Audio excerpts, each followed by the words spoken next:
Yes, vous pouvez vous asseoir. Merci au band de louange. Un gros merci. C'est bon de commencer en louange le matin. Quoi de mieux pour se refocuser au bon endroit? Alors, pour ceux qui... puis je vais refaire un petit topo là, pour que vous puissiez vous retrouver facilement. Dans le fond, ça fait on a déjà fait 4 semaines dans une série que je vais continuer aujourd'hui. Durant les 2 dernières semaines, la semaine passée, c'était Pâques, alors c'était vraiment un spécial de Pâques où est-ce qu'on a traité justement là, du discours qui traitait davantage à la mort, à la résurrection de Jésus. La semaine d'avant, c'était une semaine vision où est-ce qu'on vous a présenté l'équipe pastorale avec toutes sortes d'enjeux et de défis. Donc, ça fait 2 semaines qu'on a comme lâché cette série-là et on retourne dedans. Alors, juste pour vous faire un petit topo, tu sais, des fois, on a de la misère à se souvenir d'une prédication, puis là, comme 2 semaines, 3 semaines plus tard, on revient avec la même série. Alors, on est dans une série qui s'appelle « Tu es ce que tu aimes », alors qui fait référence au fait qu'on est toutes des petites bêtes qui adorent, on est tous des petits adorateurs, ça n'existe pas de dire « je suis athée ». Dans le sens que tu es peut-être athée, tu ne crois pas en Dieu, mais tu as la foi en quelque chose et tu crois en quelque chose. Et quand je dis tu crois en quelque chose, ça peut être dans ton travail, dans ta performance, tu peux croire dans toutes sortes dans le plaisir, tu peux croire dans le matérialisme, tu peux croire dans toutes sortes de choses pour t'amener le bonheur ultime dans ta vie. Alors, tu es ce que tu aimes, c'est dis-moi ce que tu chéris le plus, ce qui te passionne le plus, ce qui te fait lever le matin et ce qui t'empêche de dormir le soir. Ça, c'est l'élément que tu aimes, que tu chéris le plus, qui t'amène à te constituer, à te modeler, à te former, qui amène éventuellement ton cœur à s'orienter vers cette chose-là. Et dans le fond, cette série-ci qu'on est en train de couvrir traite à partir d'un livre. Un livre de 7 chapitres qui traite tous les aspects qu'on appelle liturgiques ou les rituels. Et souvent, on pense, ou ce mot-là nous indique que ça a l'air quelque chose de plate, d'austère, de gris, de religieux. Mais dans le fond, les rituels, c'est toutes sortes d'éléments qui nous apportent dans une espèce de processus d'adoration. Et je vous rappelle cet exemple-là que Jasmin avait donné il y a quelques semaines, où est-ce que quand on s'en va au centre d'achat, c'est comme on rentre dans une place de rituel, où est-ce que tout le monde affiche comme leurs différentes déités sur les murs. On a comme toute la procession pour pouvoir payer à la caisse, où est-ce que tu es comme « j'achète cette portion-là, où est-ce que je suis en train d'acheter une portion du petit Dieu que je poursuis, qui est la consommation, et je vais à la caisse rencontrer, puis là, tout ça est imagé, évidemment, la prêtresse qui fait, si t'es caissière, t'es une prêtresse, alors la caissière qui fait cette transaction-là pour que toi, tu repartes chez vous et tu dis, j'enfile ce bout-là et j'adhère à la consommation. Donc, dans le fond, il fait référence dans son livre à toutes sortes de petits éléments dans la vie. Comment est-ce qu'on est très liturgique dans notre approche? Très liturgique ou dans nos rituels, dans nos routines. Il y a un livre super intéressant que j'ai lu il y a quelques années qui s'appelle « Le pouvoir des habitudes ». Et dans toutes les différentes études des grands publicitaires, les grands Colgate, Palmolive, les Johnson & Johnson, qui sont des grands consortiums, derrière cela, ce qu'ils veulent essayer de trouver chez chacun des individus de leur public cible, c'est de savoir quel est l'élément qu'il faut toucher pour qu'il se jette à pieds joints dans notre produit. Et c'est très intéressant parce que dans ce livre-là, ils font référence à la pâte à dents. La pâte à dents, dans les années 50 et 40, était un produit de luxe.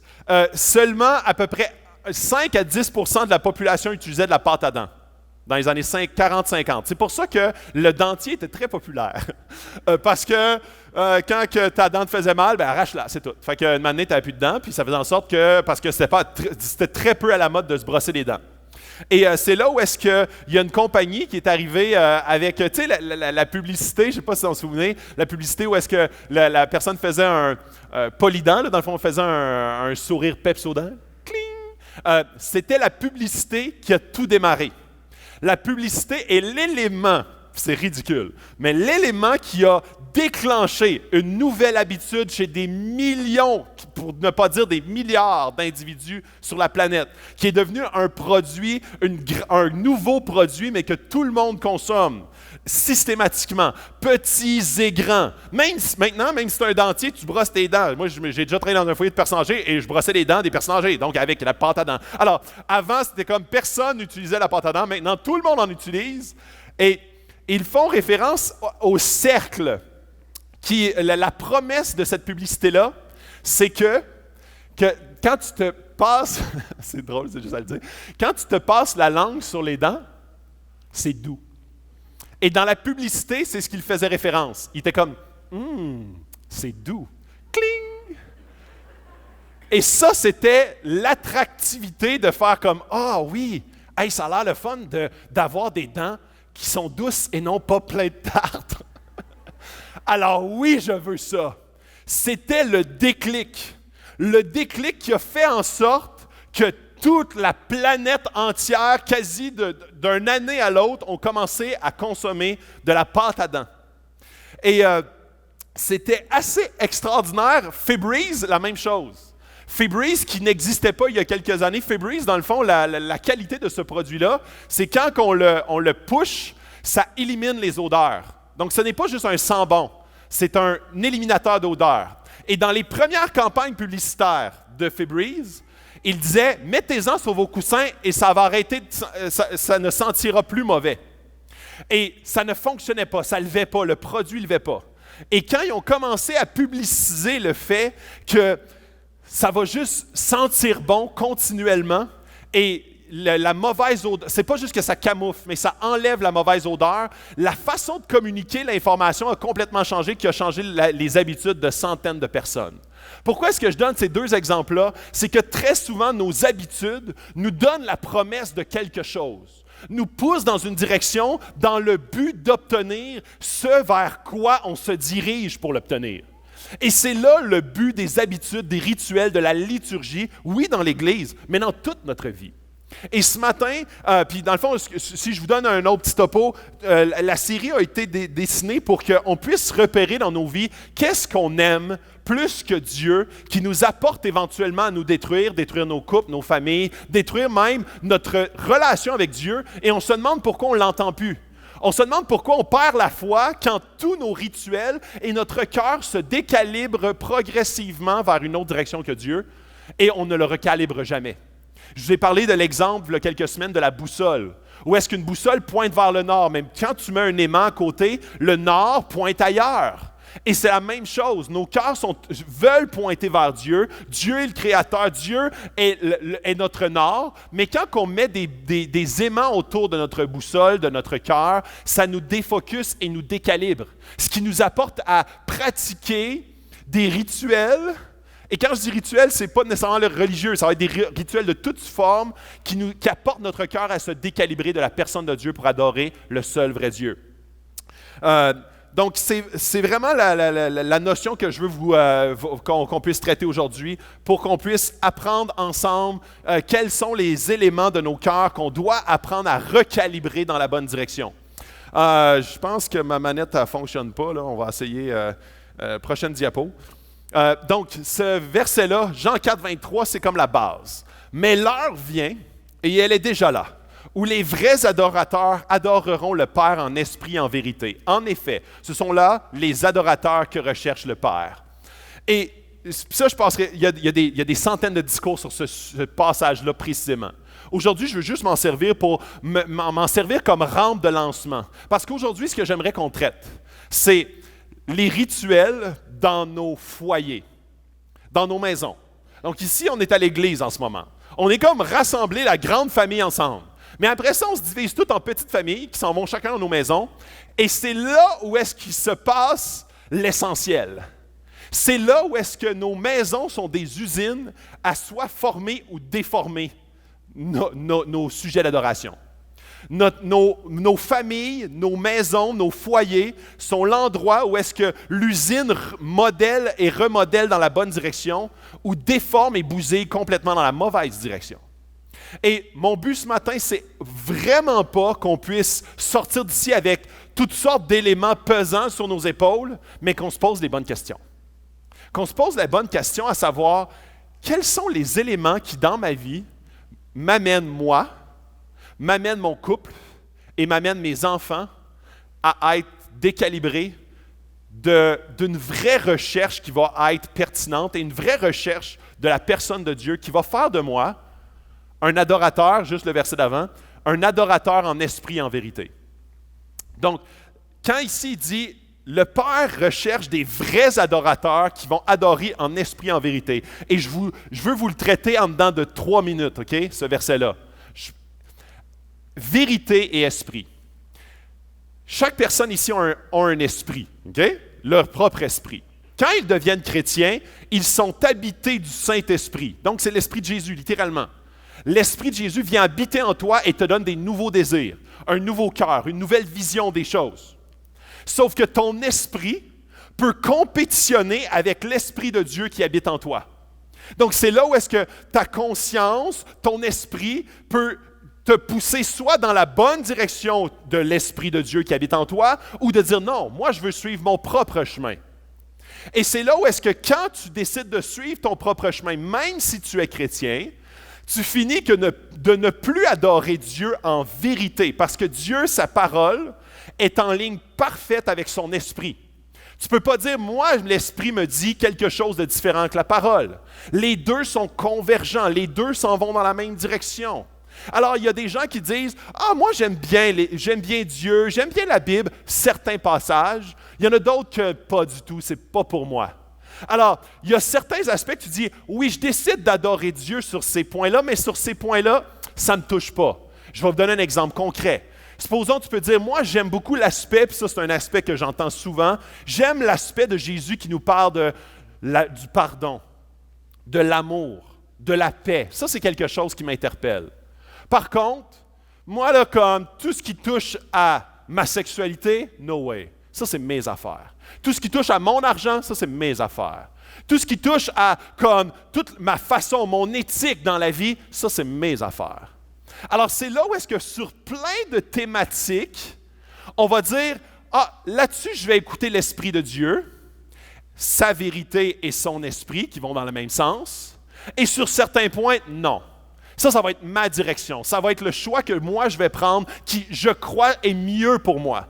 Et c'est là où est-ce que quand le Père, il dit, je cherche des gens qui adorent en esprit et en vérité, il ne dit pas selon votre esprit et, by the way, en étant influencé une fois de temps en temps par ma vérité.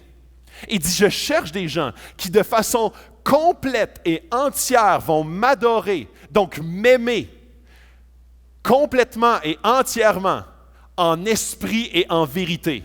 Donc, leur esprit en fusion avec l'esprit de Jésus et selon la vérité de ma parole.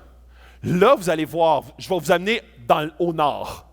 Parce que vous ne serez pas décalibré, vous ne serez pas comme « Ah, ça, cet aspect-là de mon cœur, j'aime mieux garder la vérité de mon cœur sur cet aspect-là. » Donc, c'est là où est-ce qu'on va commencer les liturgies maintenant de notre foyer pour rentrer là-dedans, pour commencer à creuser. Et je vais le diviser en 3. Je vais avoir les liturgies vraiment plus personnelles, comme plus nos rituels en tant qu'individu.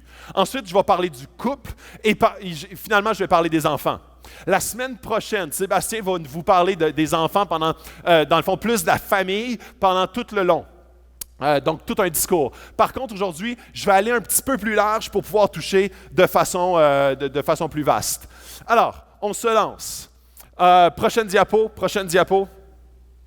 Donc, vous vous en souvenez de ce diagramme-là? Où est-ce que, en début de parcours, on a identité, caractère et motivation. Donc, ton cœur, ton identité, t'amène à avoir une vision des choses différentes. Donc, une vision de la vie.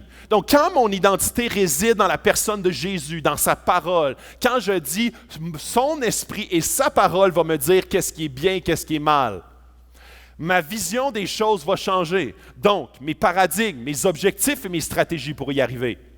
Finalement, mes habitudes vont vouloir aller dans cette même direction-là pour finalement déclencher des réflexions. Ce matin, mon but principal, c'est qu'on puisse avoir des réflexions qui se déclenchent, basées sur les bonnes questions, puis regardez les flèches qui s'en vont vers l'arrière. Des réflexions par rapport à mes habitudes. Quel genre d'habitude j'entretiens ou j'ai de la difficulté à entretenir? Qu'est-ce que ça me dit sur ma vision de Dieu?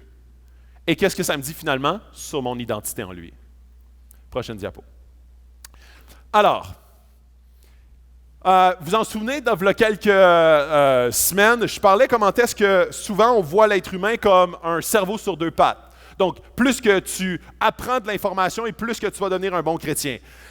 C'est une complète hérésie de comment est-ce que Dieu nous a bâtis.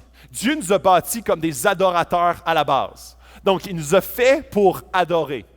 Alors, ce n'est pas l'accumulation d'informations qui va faire en sorte que mon cœur va être plus malléable entre ses mains. Même souvent, c'est l'inverse. Dans le Nouveau Testament, on a vu à nombre reprises Jésus adresser qui? Les pharisiens.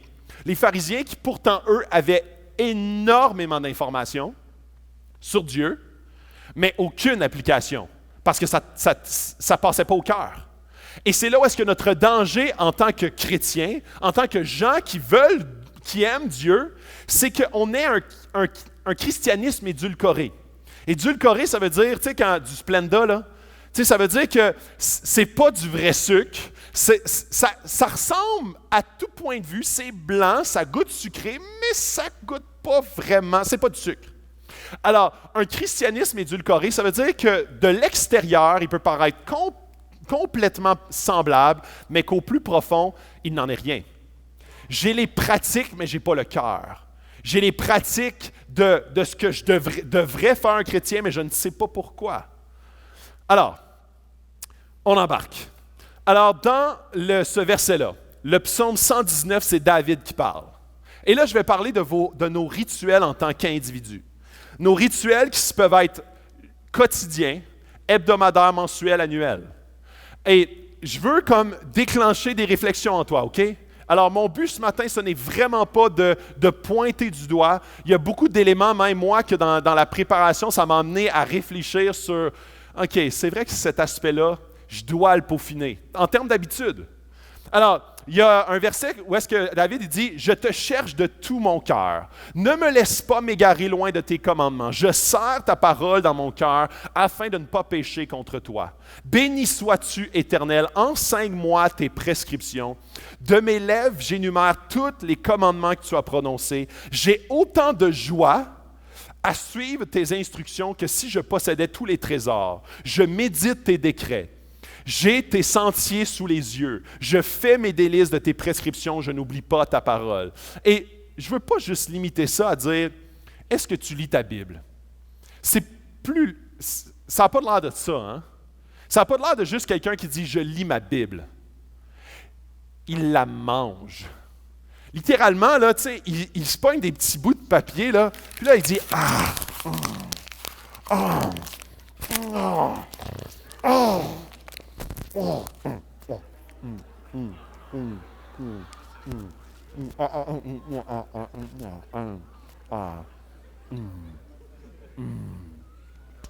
OK.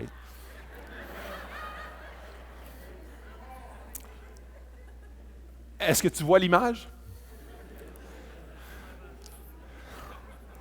C'est tellement différent que juste dire « C'est bon ».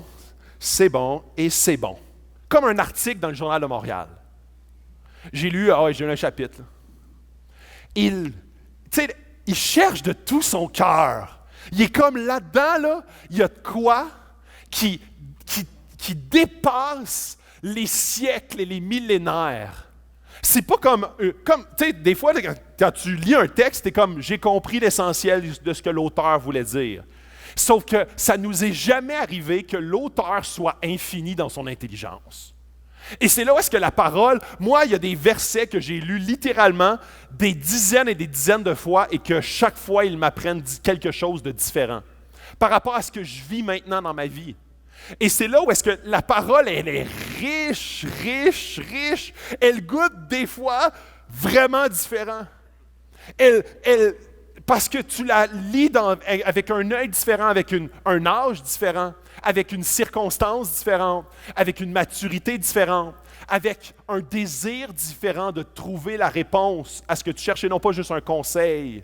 Tu désires la chercher de tout ton cœur. C'est quoi que ça veut dire? Ça veut dire que ça se peut que je lis pendant 5 fois de suite le même verset pour qu'il pénètre mon cœur. Parce que je ne le crois pas, mais je veux le croire. Je ne le crois pas, mais je veux le croire. Je ne le crois pas, mais je veux le croire. Tu as compris le principe? Alors, c'est là où est-ce que tu veux qu'une vérité te transcende, même si cette vérité-là, tu as beaucoup de difficulté à la croire au départ.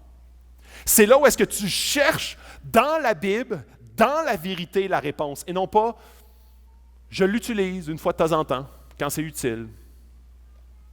Et il continue, il dit « je serre ta parole dans mon cœur ». Il y a une affection pour la parole. Il y a quelque chose qui est beaucoup plus vivant que juste un livre comme un autre. Il y a un amour, une affection, il y a un attachement. Enseigne-moi ce que tu veux m'enseigner, enseigne-moi tes prescriptions. Il dit, j'ai autant de joie à suivre tes commandements. Savez-vous pourquoi? Parce qu'il a expérimenté de ne pas les suivre. Et il a vu où est-ce que ça l'a mené.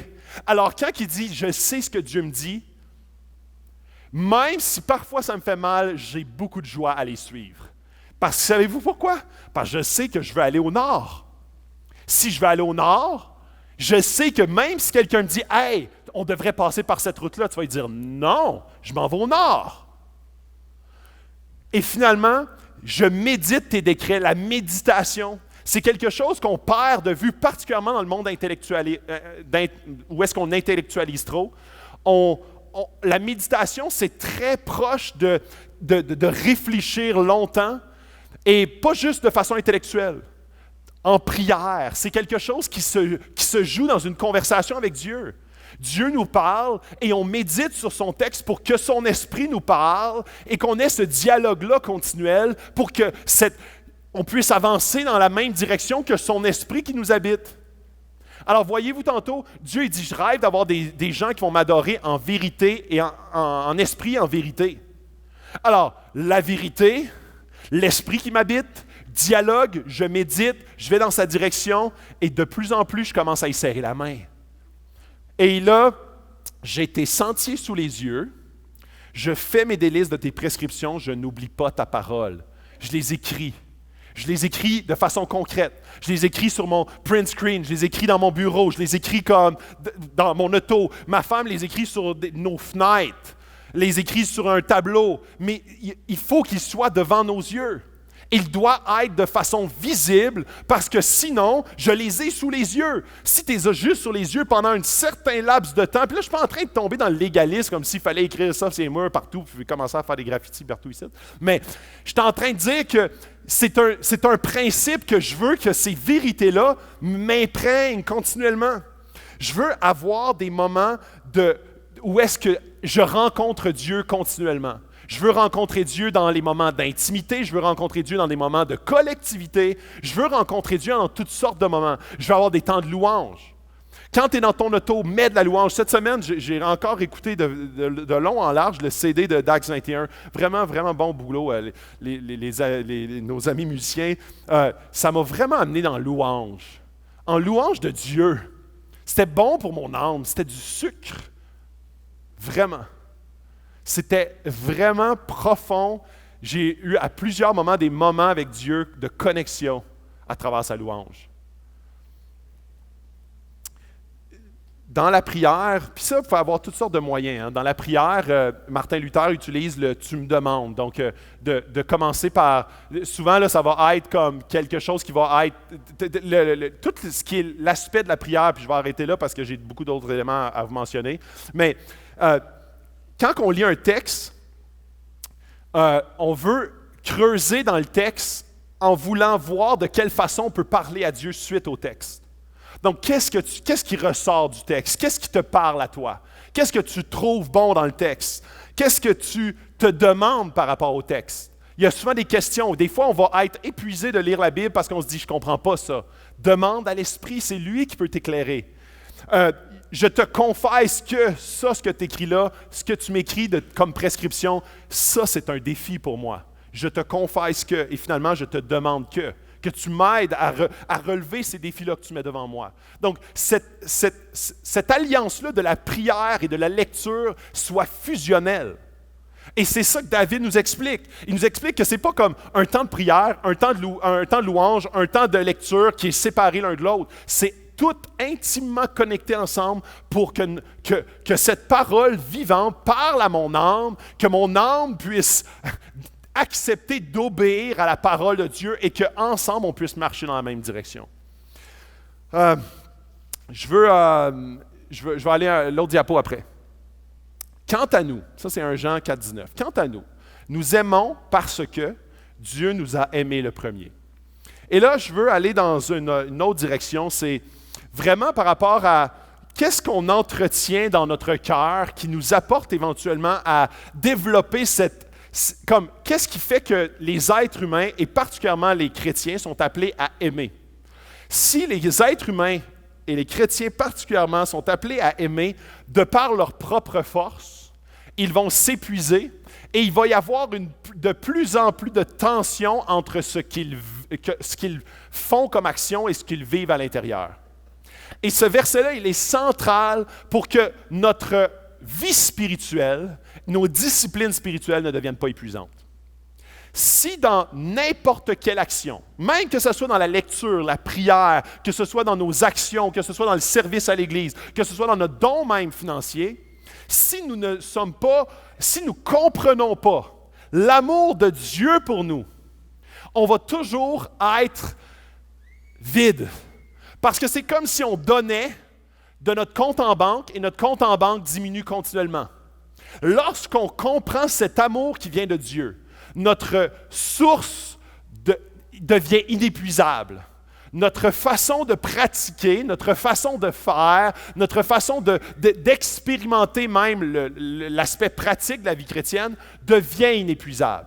C'est pas pour rien que... Puis les deux se nourrissent l'un l'autre. J'ai souvent entendu des gens me dire ça fait 3 ans que je suis chrétien, tranquillement, j'ai commencé à ne plus venir à l'Église.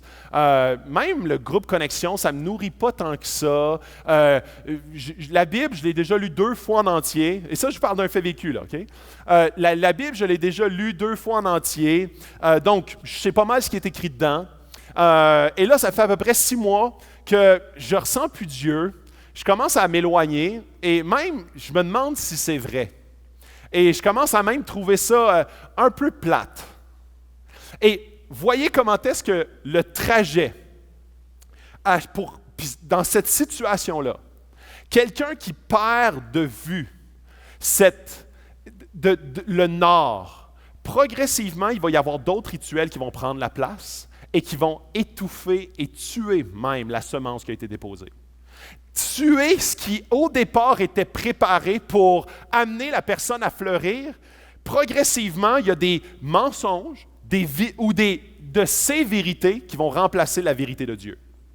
Éventuellement, la personne va dire « J'ai plus vraiment besoin des prescriptions tantôt qu'on lisait de Dieu. J'ai plus besoin vraiment de la vérité qu'il me met devant moi. J'ai plus besoin vraiment de manger sa parole. Je la sais pas mal toute. » On est en train de se mettre au niveau de notre orgueil au-dessus de la personne de Dieu en disant « Je comprends ce que Dieu a voulu écrire. » Et c'est là qu'on comprend très mal Dieu lui-même. On comprend que la vie spirituelle, elle est premièrement mécanique et elle n'est pas... Quand on comprend qu'elle est premièrement mécanique, on fait fausse route parce qu'elle est premièrement une question d'adoration. S'il y a quelque chose dans mon cœur qui prend la place de Dieu au niveau de mon sujet primaire d'adoration, le mécanique va changer juste de direction. Je vais juste changer les actions puis mes priorités dans mon temps, avec quoi j'occupe mon temps. Alors, ça devient très insidieux, progressif, quasi imperceptible. Puis maintenant, on est juste vraiment plus au nord. Et on se dit, ah, c'est pas pour moi. Mais progressivement, il y a quelque chose qui est venu contaminer. Vous savez, quand un pianiste, et j'ai une photo d'un pianiste, tu peux la mettre, quand un pianiste joue du piano, on dit, puis ça je l'ai dit il y a quelques semaines, on dit que pour devenir un pianiste de concerto de classe mondiale, ça prend 10 000 heures de pratique. Et qu'est-ce qui pousse un pianiste de rester pendant 10 000 heures assis sur son piano sans que personne l'écoute à jouer des notes?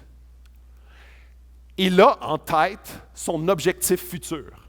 Sa rémunération, puis je ne parle pas en termes d'argent, mais sa rémunération, sa gratification, que le but en vaut la chandelle.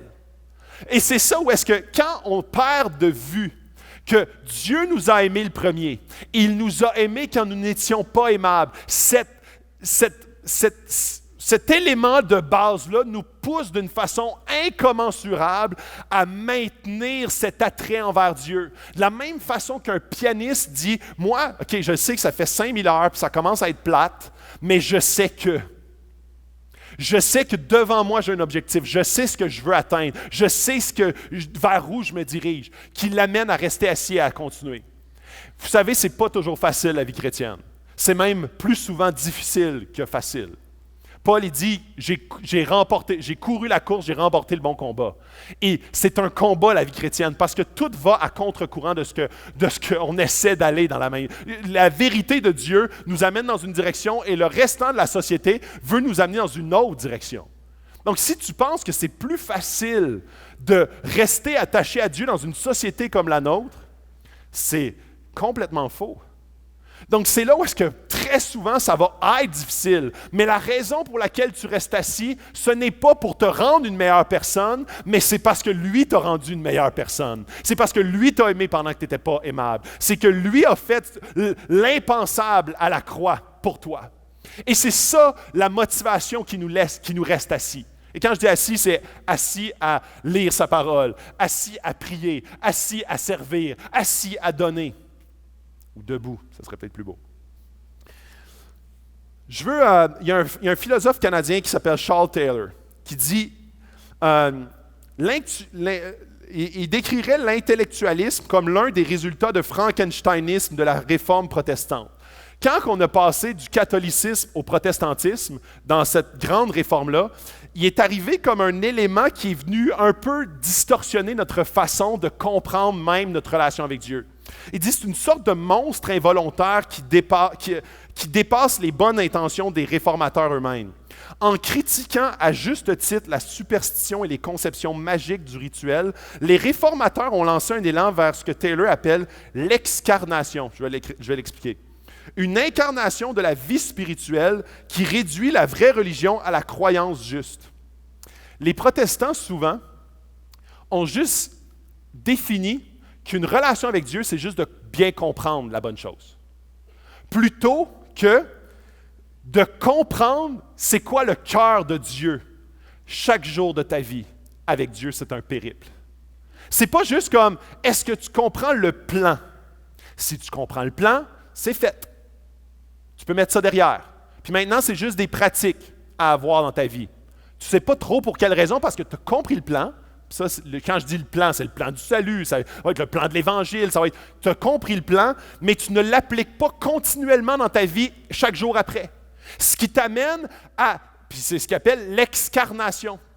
C'est que dans le fond, tu vis une conversion, tu vis comme vraiment, au départ, tu comprends, mais après ça, c'est comme si ça se vit à l'extérieur de ton corps, au lieu de le vivre à l'intérieur de ton corps. C'est comme si, avant, il y avait comme la place à tout ce qui est la discipline spirituelle, tout ce qui était la place à comme se faire violence, même si mon cœur ne le sent pas, de m'asseoir, de méditer, de même prendre des jours de jeûne et prière, de me faire violence parce que je sais que j'ai besoin davantage. L'homme ne vivra pas d'eau et de pain seulement, mais de toute parole qui sort de la bouche de Dieu. Jésus a dit ça, mais quand tu comprends que des fois de s'asseoir, de prendre du temps, de te retirer, de prendre du temps complètement reculé pour méditer dans la présence de Dieu, c'est la meilleure chose que tu ne pourrais pas faire à toi, à ta relation avec Dieu, avec ta relation avec ta femme et ton mari et à la relation avec tes enfants. Dans la maison, on est à la fois un incubateur et un défendeur du cœur des enfants et de leur esprit. C'est l'endroit où est-ce que tu peux être soit le pire endroit à être parce que tu es un mauvais incubateur ou le meilleur endroit pour incuber. Il y a des endroits, il y a des familles que pour X raisons, ils vont mettre l'emphase d'une façon extraordinaire sur certains aspects qui amènent les enfants à avoir des rituels, mais qui ne sont pas dirigés vers le nord. Puis je vais vous donner quelques exemples. Puis mon but, ce n'est pas de pointer. Mon but, c'est de se poser les bonnes questions, encore une fois, je le rementionne.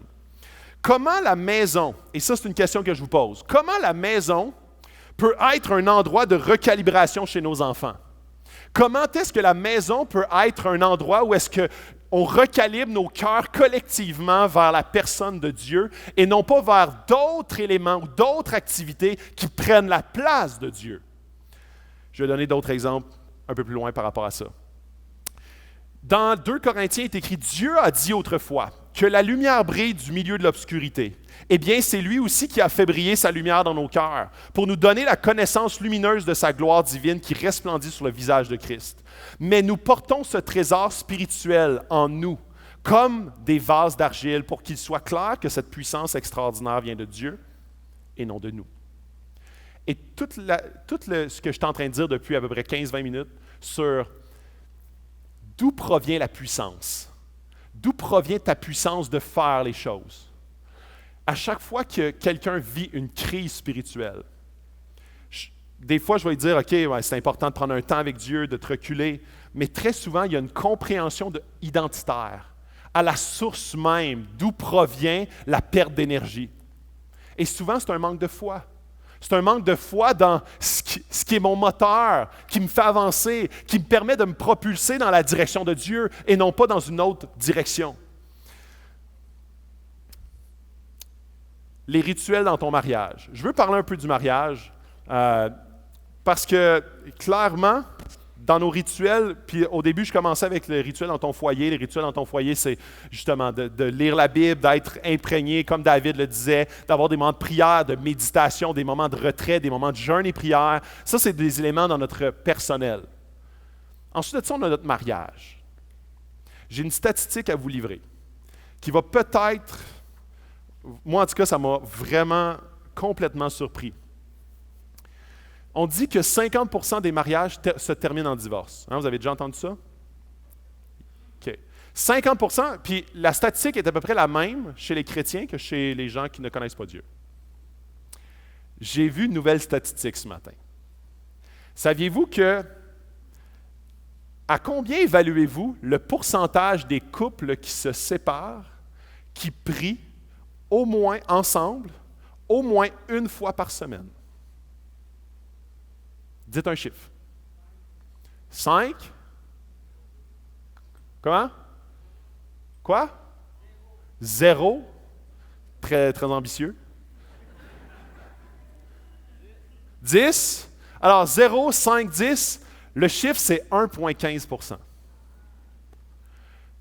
Et ça m'a complètement... Un couple qui prie ensemble ne se divorce pas. Et pourquoi un couple qui prie ensemble ne se divorce pas? Selon les statistiques, là, je fais parler les statistiques. C'est parce que le couple qui prie ensemble remet constamment Dieu au centre de leur couple. C'est une question, c'est intéressant de le mettre dans un mariage, de dire oui, Dieu est au centre, Dieu est au centre. Mais après ça, tous nos rituels nous amènent à nous séparer. Et si, il y a 15 ans, on s'est mariés, et que Dieu était au centre de notre couple il y a 15 ans, si on n'a pas continuellement recalibré nos cœurs sur la personne de Dieu et sur le fait que notre couple ne pointe pas à notre couple lui-même, mais à Christ lui-même, et je vais vous lire une citation là-dessus, ça nous amène à complètement nous reprogrammer sur le mariage qu'on est en train de vivre et nos circonstances qu'on est en train de vivre.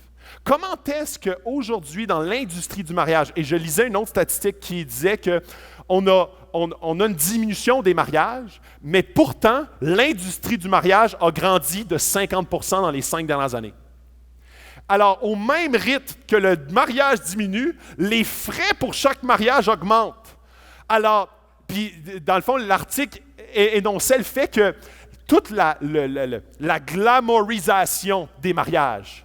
Et comment est-ce que c'est l'industrie du moi, l'industrie du comme fais un mariage à ta mesure.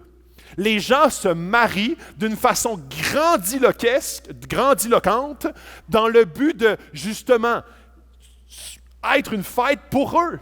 Ils rentrent dans le mariage en oubliant complètement que le mariage est une union qui pointe beaucoup plus loin que eux autres mêmes. Que le mariage, puis quand on voit dans Éphésiens, premièrement dans Éphésiens 2, on dit « Mais vous êtes maintenant concitoyens des membres du peuple de Dieu, vous appartenez à la famille de Dieu. » Savez-vous qu'avant même d'appartenir à votre famille, vous appartenez à la famille de Dieu. Souvent, on est comme, non, c'est ma famille qui est au centre, et possiblement, je vais fréquenter une église, je vais comme venir une fois de temps en temps, je vais comme, ça va être un à côté. Et je ne parle pas nécessairement de l'église ici, mais je parle de l'église avec un grand E. Je parle de l'église avec un grand E. Souvent, dans notre société individualiste, on a tendance à se créer des silos de famille. Des silos de famille qui nous amènent dans un individualisme qui nous coupe de l'Église elle-même.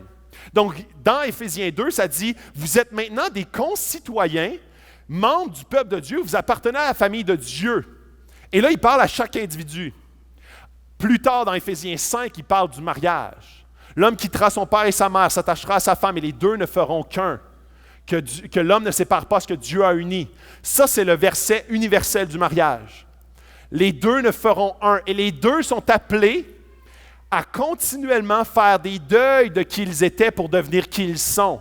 De continuellement travailler à faire un ensemble. C'est le but du mariage. Et que Dieu soit la base de tout ça, soit la colle de tout ça, l'élément qui les amène ensemble. Alexander Schmimmerman, c'est ça, c'est pas facile à dire, mais lui a dit cette citation-là. Un mariage qui ne crucifie pas continuellement son égocentrisme et son autosuffisance, qui ne meurt pas à lui-même et qui ne pointe pas autre part qu'à lui-même, n'est pas un mariage chrétien. Le vrai péché dans le mariage n'est pas l'adultère ou le manque d'ajustement. C'est l'idolisation de la famille en elle-même. Le refus de comprendre que le mariage pointe directement au royaume de Dieu et non au mariage lui-même. La pression moderne sur la famille est de vivre de façon autosuffisante en vase clos. Notre société moderne ne manque pas de respect envers la famille, mais plutôt l'idolâtre, ce qui entraîne les familles à se briser si facilement. Le portrait des familles modernes est de faire des incubateurs à bons citoyens, travailleurs dévoués et consommateurs avides, tout à la fois qui amènent les familles dans un isolement vers une indépendance, un rêve impossible. Cette pression apporte plusieurs familles à imploser de par cette pression continuelle. Savez-vous quoi? Je disais une statistique au Québec que on a, dans les dernières 5 années, le taux d'anxiété chez les 10 ans et moins a décuplé. Et il faisait référence, puis je fais un lien avec cette citation-là, qui faisait référence comment est-ce que la pression de performance, dans le fond, on a toutes sortes de professionnels dans notre société, on a toutes sortes d'éléments qui viennent aider les familles, qui viennent supporter. On a comme des CPE, on a comme des endroits, des services de garde, on a des services de professionnels, d'orthothérapeutes, etc. Mais on amène nos enfants dans une pression de performance parce qu'ils doivent atteindre un standard. Et ça, au sein même du couple, comment est-ce que ça devient un élément qui est très, très abrasif? Très abrasif parce que le couple devient centré vers les enfants. Et le couple s'oublie. Et un jour, ils sont comme, on est appelé à faire mais on n'est plus un, on est 2 colocs qui s'occupent de 2, 3 enfants. On est comme 2 personnes individuellement qui ont chacun leur chiffre, qui travaillent toi de nuit, moi de soir, et comme on travaille pour s'occuper de ces 3 éléments-là. Donc, le couple ne font plus un avec Dieu, ils font un avec les enfants. Et c'est là où est-ce que, regardez, avant on avait une pyramide comme ça, où est-ce que Dieu était à la tête, et on pouvait continuellement pointer vers Dieu. Et là, quand on se retrouve à être continuellement pressé sur les enfants, les enfants sont sur le ballon de l'équilibre du couple. Et le couple, sans l'attention, ils s'oublient, ils ne sortent plus ensemble. Ça fait combien de temps que vous avez pris un repas ensemble? Ça fait combien de temps que vous avez prié dans votre couple? Ça fait combien de temps que vous avez dit, on va faire garder les enfants, on va se focusser sur nous. On va bâtir nous, on va avoir une vision pour notre couple, pour notre avenir de couple. Parce que ce qui tient une famille ensemble, c'est un couple qui bâtit sur Dieu. Des fois, on a l'impression que parce qu'on équipe nos enfants, et quand je dis équipe, c'est qu'on les rend très performants, dans des citoyens très performants, on ne se rend pas compte à quel point on fragilise notre couple. Parce que notre priorité et notre rituel familial est très orienté vers les enfants. Je vais inviter l'équipe de louange et je vais terminer bientôt. C'est assez bizarre comment est-ce qu'il y a plusieurs personnes qui m'ont déjà dit qu'ils n'étaient pas à l'aise de prier en couple. Ils n'étaient pas à l'aise de prier en couple. Et pourtant, je trouve ça bizarre parce qu'on est prêt à faire, on est capable, puis on ne trouve pas ça bizarre de faire des enfants, comme dans une chambre à coucher, mais on trouve ça bizarre de prier ensemble. Et c'est là où est-ce que je vous challenge là-dessus. Je vous challenge parce que si vous avez un malaise, et s'il y a même une dynamique de prière qui est néfaste dans votre couple, c'est clairement une première brèche et un outil très puissant qu'il n'y ait pas de prière dans votre couple pour séparer votre couple. Et puis je répète la statistique de tantôt, là. Tantôt, 50% des couples se divorcent. Si tu oublies Dieu, et là c'est des gens qui ont été chrétiens, là, mais qui ne mettent plus Dieu au centre, la statistique est affolante. 1,15% lorsqu'ils mettent Dieu au centre. 99% des couples qui continuellement prient et remettent la prière au centre du couple devient un couple beaucoup plus ancré et solide. Je veux vous parler de l'héritage des enfants, nos rituels de famille. Psaume 127,3, il dit « L'héritage que l'Éternel donne, ce sont des enfants. Les enfants sont une bénédiction. » Dieu donne les enfants pour qu'on puisse les orienter dans sa direction. Mes enfants, ce sont les enfants de Dieu. Nos enfants, c'est les enfants de Dieu. Il nous les confie et Dieu s'attend à ce que nous puissions bâtir un héritage spirituel qui bâtit dans leur vie un héritage social, un héritage émotionnel. Mais si dans notre tête, nous sommes seulement concentrés vers un autre héritage que celui spirituel, on est en train de progressivement entrer et faire entrer nos enfants dans une dynamique de consommation et de rituels négatifs qui les divergent de vers le nord. Vous savez, il y a je sais que quand on a des enfants, ça ressemble un peu à lorsqu'on construit une cathédrale. Vous savez, puis c'est un peu la thématique en ce moment parce qu'il y a une cathédrale qui a brûlé en France. Une cathédrale dure environ 500 à 1000 ans à bâtir. Je parle dans le temps, là. Donc, Notre-Dame de Paris. Cette cathédrale-là, tu peux mettre la photo, cette cathédrale-là, ça a pris plusieurs générations de travailleurs pour mettre chaque pierre une après l'autre. Et c'est très facile de voir et d'être démotivé lorsque tu es un travailleur sur une pierre ou la partie gauche ou la tour droite d'une cathédrale. Par contre, quand tu as la vision différente de dire « je ne suis pas en train de bâtir un mur, je suis en train de bâtir une cathédrale qui va dans 1000 ans, 500 ans, 700 ans être debout encore, si elle ne brûle pas. » Comment est-ce que cette vision devient beaucoup plus mobilisante? Comment cette vision devient beaucoup plus puissante, encourageante pour chacun des défis qu'on rencontre dans notre vie actuellement? Comment est-ce que ça devient vraiment un moteur pour installer dans notre couple et dans notre famille actuellement quelque chose qui va perdurer des années plus tard, des générations futures? Je veux vous parler de 4 éléments qui font en sorte que très souvent, on va avoir tendance dans nos enfants à être soit avoir une mentalité de propriétaire ou une mentalité d'ambassadeur. Vous savez, chaque chrétien, on le sait qu'on doit être, parce qu'on a vu le verset, on sait que Dieu nous donne ces enfants-là. C'est des bénédictions qui nous déposent entre nos mains pour qu'on puisse les mettre à son service. Donc ça, c'est la mentalité ambassadeur. La mentalité propriétaire. Et dans les 4 thématiques que je vais vous donner, vous allez voir comment est-ce qu'il y en a certaines que moi, j'en ai dans certaines, j'en ai dans d'autres. Donc, c'est un combat continuel. Je veux vous les décrire un petit peu, les 4. Donc, la première touche à l'identité. L'identité, donc les parents propriétaires versus les parents ambassadeurs. Ce vers quoi vous vous tournez pour découvrir qui vous êtes. Les parents propriétaires tirent leur identité, leur raison d'être, leur objectif de vie et leur sensation de bien-être intérieur de leurs enfants.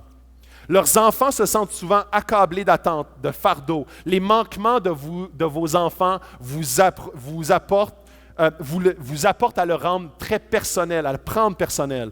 Vous réagissez beaucoup aux manquements de vos enfants, lorsque vous avez le sentiment que la vie quand vous avez l'impression que vos enfants vont bien, quand vous avez l'impression que vos enfants performent bien, la vie en vaut la peine. L'inverse est aussi vrai. Les ambassadeurs, dans cette même identité-là, ils sont des représentants de Dieu. Ils ont d'emblée un sentiment profond de leur identité et sont motivés par une raison d'être et un objectif. Ils ne s'attendent pas à le recevoir de leur enfant car ils l'ont déjà reçu de Jésus. Ils ne s'attendent pas à la vie par leur enfant parce qu'ils l'ont déjà par Jésus. Leur cœur est en paix, peu importe ce qui se passe dans votre famille ou dans vos enfants. Ils sont libres et altruistes, prêts à se sacrifier dans une parentalité d'ambassadeur. Donc, l'identité, c'est vraiment comment est-ce que je réagis? Et je te pose la question. Comment tu réagis devant un échec de ton enfant? Sur quoi ça vient jouer en toi? Je vous parle maintenant du travail, le deuxième. Ça, c'est votre définition du travail que vous avez été appelé à faire avec votre enfant. Les propriétaires, donc la mentalité propriétaire, ils doivent faire de quoi de leur enfant? Je dois le faire devenir de quoi? Attente élevée et précise de ce qu'ils veulent qu'ils deviennent. Utilisent leur autorité, leur argent, leur temps, leur énergie pour les rendre conformes à leurs attentes. Parents pensent qu'ils ont tout ce qu'il faut pour y arriver et les façonner à leur image. Alors, c'est des parents qui vont utiliser beaucoup de cadrage pour les amener où est-ce qu'ils pensent. Les ambassadeurs, donc dans cette vision-là que Dieu nous appelle, comprennent qu'ils sont des représentants de quelqu'un plus grand, plus sage, plus puissants et plus compatissants qu'eux, et savent que leur tâche quotidienne n'est pas de transformer leur enfant en quoi que ce soit. Font confiance à Dieu et remettent constamment la suite entre les mains de Dieu. Ils savent qu'ils sont seulement des instruments. C'est lui qui transforme, qui convainc, qui amène des changements progressifs dans le cœur de leur enfant. Une vérité à retenir. Ils ne sont pas motivés par un rêve d'avenir pour leur enfant, mais par le potentiel que la grâce peut développer en chacun de leurs enfants. Le succès. Votre définition de la réussite. Les parents propriétaires. Tendance à rechercher dans leurs enfants des indices concrets que leur éducation fonctionne. Est-ce qu'ils fonctionnent dans leurs études, dans le sport, dans la musique, dans ses comportements sociaux? Ces indices attestent que mon travail a bien été fait en tant que parent. Et c'est une réussite. De bons parents n'engendrent pas toujours de bons enfants. D'ailleurs, les parents devraient s'interroger sur les critères d'un bon enfant. De nombreux parents vivent des déceptions parce que leurs attentes ne sont jamais comblées. Et ils provoquent chez leur enfant un stress de performance, presque indéniablement. Les parents ambassadeurs, encore une fois dans ce même élément du succès, ce parent accepte de regarder la terrible vérité en face. Ils n'ont absolument aucun pouvoir pour produire quoi que ce soit dans leur enfant, sinon Dieu. Ils ne réduisent pas leur définition de bon enfant à des critères horizontaux et mesurables. Une parentalité réussie ne se mesure pas avant tout aux résultats que vous avez obtenus, mais au travail que vous avez fourni. Ce n'est pas une question d'objectif, ce que nous sommes incapables seuls, mais de devenir un outil malléable et fidèle dans sa main qui lui peut produire de bonnes choses dans nos enfants. Et finalement, le dernier, la réputation. Alors, je veux que vous analysez, là, quelle est plus ma tendance dans ces quatre-là? La réputation, ce qui indique aux gens qui vous êtes et ce qui vous motive. Propriétaire. Sans le vouloir, ils considèrent leurs enfants comme des trophées à montrer à qui veut les voir. Ces parents ont du mal à accepter des comportements excentriques et particuliers. S'inquiètent de l'impact de cette conduite sur eux-mêmes et sur leur réputation et de ce que les gens vont penser d'eux. Ces parents expriment souvent et facilement leur irritation et leur déception face à leurs enfants, et non parce qu'ils ont péché, mais parce qu'ils les ont mis dans l'embarras. Les parents ambassadeurs. Ces parents ont compris qu'en éduquant des pécheurs, ils s'exposent inévitablement, d'une manière ou d'une autre, à connaître l'incompréhension et l'embarras. Notre rôle comporte une part de chaos. C'est une source d'humilité. Nos enfants ne seront jamais nos trophées, mais ses trophées à lui. À Dieu revient la gloire et sont satisfaits d'avoir été des outils dont Dieu s'est servi. La vérité à retenir. Rien n'est plus important dans notre vie que d'être un instrument que Dieu peut façonner, de Dieu pour façonner une autre âme humaine. Et vos enfants sont l'âme humaine qui vous a été confiée entre vos mains. J'aime beaucoup une citation de Adrian Rogers qui dit « Le même Jésus qui a transformé l'eau en vin. » Et ça, je veux que ça puisse vous remonter le moral pour toutes les familles qui ont des moments difficiles actuellement. Des moments difficiles avec leurs enfants, ou des enfants qui ne suivent plus Dieu, ou des enfants qui ont des comportements difficiles. Parce que là, je viens de nommer des éléments que c'est facile d'avoir la théorie et de dire « Ouais, mais comme ça paraît que toi, tu ne vis pas avec les dynamiques que j'ai actuellement dans ma famille. » Et je veux vous lire cette citation-là qui m'encourage beaucoup. Le même Jésus qui a transformé l'eau en vin peut transformer votre maison, votre vie, votre famille et votre avenir. Il est toujours dans le secteur des miracles et son activité principale est la transformation. Si ce matin tu te sens dépassé, un peu comme « Eh boy, c'est un défi qui est tellement insurmontable », tu es à la bonne place. Tu es à la bonne place, pas parce que l'Église va te donner des outils, mais parce que Jésus veut te prendre par la main. Et dans toutes les notions de parents ambassadeurs, un des principaux fondements, c'est la foi en Dieu et non pas dans la foi en moi. La foi que c'est Dieu qui va transformer mes enfants et non pas moi et mes bons comportements avec mes enfants. Ce n'est pas les bonnes techniques qui vont amener mes enfants toujours sur le même terrain de la docilité. Mais c'est comment est-ce que Dieu va toucher leur cœur. Alors, il faut qu'on puisse se mettre à genoux et prier que Dieu intervienne dans la vie de nos enfants. Il faut qu'on puisse avoir le réflexe de ne pas dire « la solution c'est moi, mais la solution c'est Dieu ». De prier comme que Dieu nous donne cette révélation-là et cette maturité, cette sagesse pour comprendre qu'est-ce qu'il veut qu'on fasse en tant qu'instrument de ses mains. Mais qu'on n'agisse pas sous le coup de la culpabilité, mais qu'on agisse sous le coup de la sagesse et de son esprit qui nous envahit, son esprit qui nous dirige. Je vous laisse avec un dernier verset. « Qu'il est agréable et qu'il est doux pour des frères et des sœurs de demeurer ensemble. » Quel genre de climat se dégage de nos familles? Et je trouve ça dans ce verset-là dans Psaume qui parle de comment est-ce que la famille, c'est bon. Et je sais qu'il y a plusieurs personnes qui ont été blessées dans leur vie, qui ont été comme malmenées dans leur famille, qui ont eu toutes sortes de distorsions au sein des familles, qui ont fait en sorte d'amener des distorsions des fois qui se prolongent de génération en génération. Stop! C'est maintenant que ça s'arrête. Ça s'arrête maintenant parce que tu veux maintenant ne plus être aux commandes de ce que tu vas laisser comme héritage. Tu veux que Dieu soit aux commandes de ce qu'il va produire comme héritage chez vous. Tu ne veux pas être un outil entre les mains de l'ennemi pour détruire l'héritage dans ta famille, mais tu veux donner tes 5 pains et tes 2 poissons au Dieu de l'univers pour que lui les multiplie, pour que lui amène un héritage qui va être saint, un héritage qui va être pour sa gloire et non pour la tienne. Et c'est vraiment tout l'essence de ce qu'on veut s'orienter, orienter nos cœurs, orienter nos couples, orienter nos familles, orienter nos vies personnelles vers ce Dieu qui nous amène au nord. Et à chaque fois dans nos vies où est-ce qu'on pense et on croit qu'il y a quelque chose d'autre que mieux que la parole de Dieu, son esprit, sa direction, on est en train de se défocusser de sa parole et de où est-ce qu'il veut nous amener. La même chose est aussi vraie avec nos enfants. J'aimerais qu'on puisse prier.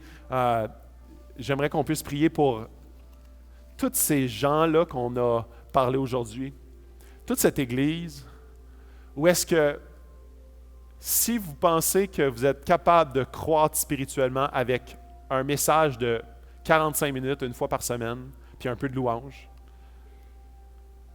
c'est impossible. Je dis pas que non, c'est pas impossible. Mais c'est sûr et certain que tu manques l'essentiel de la vie chrétienne. S'il y a une dichotomie, comme une différence entre ici et ailleurs, parce qu'ailleurs, il n'y a pas de présence de Dieu. Tu ne vas jamais dans la présence de Dieu, tu rouvres jamais ta Bible, tu ne vas jamais dans la prière, tu n'es jamais comme en connexion avec Dieu. Puis le seul moment que tu es en connexion avec Dieu, c'est quand tu viens ici à l'Église. Dieu ne pourra pas te parler du lundi au samedi. Dieu ne pourra pas comme t'influencer du lundi au samedi. Il veut te parler, il veut t'influencer, il veut te transformer de plus en plus. Alors, on doit chacun personnellement prendre en charge nos habitudes et nos rituels et notre recalibration de cœur pour dire, Dieu, on veut se remettre dans une disposition de cœur à entendre ta voix. Et on peut tellement s'engourdir avec toutes sortes de choses et de finir que par oublier Dieu complètement. Et notre seule petite miette de pain qui nous reste, c'est le dimanche matin. Ah oui, un petit peu. Ah, c'était bon, à la semaine prochaine. Non, Dieu veut déjà te parler après-midi. Il veut déjà te rencontrer demain matin. Il veut comme entendre ta voix demain soir. Puis pendant la nuit, tu te réveilles, tu fais de l'insomnie, il veut encore entendre ta voix. Puis après ça, à ta job, il y a un des employés qui te tombe d'en face, il veut que tu ailles le voir aux toilettes. Puis comme, Dieu, je ne comprends pas, c'est quoi son problème? Il veut que tu lui dises ça. Il veut que tu sois transparent avec lui et que tu lui déverses ton cœur le mardi, le mercredi, à toutes sortes de moments. Il veut que des fois, tu pètes ta coche. Je ne dis pas qu'il veut ça, mais vous allez comprendre. Que tu pètes ta coche avec ton petit garçon, puis après ça, tu lui demandes pardon. Puis tu dis, Dieu, aide-moi parce que je ne suis pas capable, je suis imparfait, je suis un pécheur. Puis je veux tellement pas le briser par mon péché. Je veux que toi, tu pardonnes mon péché. Je veux que tu me sanctifies et que je veux donner cet exemple-là de qui toi, tu es envers moi. Je veux le donner à mon petit garçon. Ça, c'est le genre de relation. C'est le genre de progression que Dieu veut avoir avec chacun de ses enfants. Donc, je veux qu'on prie pour notre Église, pour que Dieu puisse toucher les cœurs, pour que Dieu puisse continuer à faire sa transformation dans chacun de nos cœurs. Oui, Dieu, on vient devant toi parce qu'on sait que tu es un Dieu qui est bon. Tu es un bon papa. On veut dire qu'on t'aime. On veut, Seigneur, que tu poursuives nos cœurs. Fais-toi connaître à nous. Viens toucher nos cœurs au plus profond. Viens guérir nos blessures. Occupe-toi de nos enfants, occupe-toi de nos couples. Occupe-toi, Seigneur, de notre vie spirituelle avec toi. On veut te rencontrer. On veut te rencontrer, pas juste le dimanche matin. On veut te rencontrer à plein de moments dans la semaine. On veut, Seigneur, que tu nous parles par ta parole, par ton esprit, par les autres chrétiens. On veut que tu nous parles par ta nature. On veut que tu nous parles par des circonstances. On veut que tu nous parles. Dieu, fortifie ton Église, enseigne-nous dans tes voies. On veut être des adorateurs qui t'adorent en vérité et en esprit. On veut, Seigneur, être alignés dans ta direction et non pas dans notre direction. Donc, Dieu, on veut prendre ce temps de louange pour répondre à ce que tu nous enseignes, à ce que tu nous dis.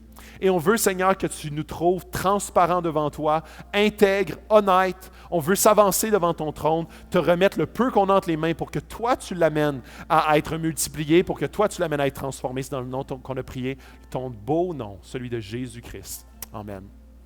On va se lever ensemble pour chanter à notre Dieu, qu'on puisse prendre ces quelques moments pour connecter avec Dieu, connecter avec ce qu'il a fait pour nous, d'être dans sa présence. Bon matin, Axe.